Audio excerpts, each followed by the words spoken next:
Every 3 months, Wall Street has its earnings season, a crucial time that can make or break trading decisions. But what exactly is it, and why should you care?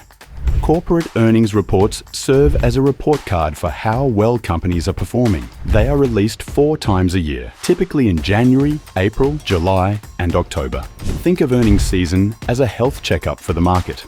During these few weeks, most major public companies release their financial results, giving investors and analysts crucial insights into how much money companies are making, what they're keeping as profit, how well they're meeting their goals, what they expect for the future.